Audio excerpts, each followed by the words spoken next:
Panalangin mo kami pinagpalang San Antonio de Padua. Nang kami maging dapat na inaral sa mga pangako ni Jesucristo, Panginoon.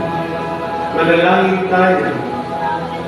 Amang mapagmahal, kinalugdan mo ang iyong pari na si San Antonio de Padua dahil sa malalim na pagmamahal sa iyong dakilang pangalan, sa banal na kasulatan at pagmamalasakit sa mga tukha.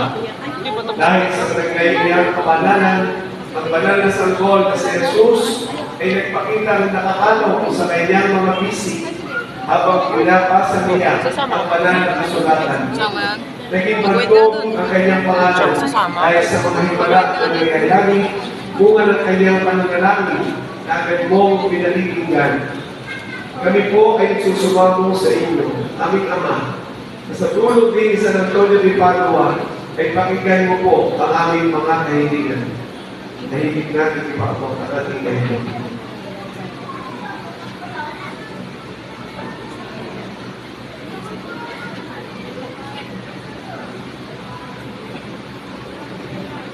Ang bawat biyayang natatanggap namin sa tulong ng panalangin ni San Antonio ay magpasigalawa sa aming puso na lagi kang mahalin at paglingkuran sa aming kapwa. Nihiling namin ito sa pamamagitan ng Jesucristo, kasama ng Espiritu Santo, magpasawalang hanggan. Amen. Pagpapasbas ng mga tinapay, manalangin tayo.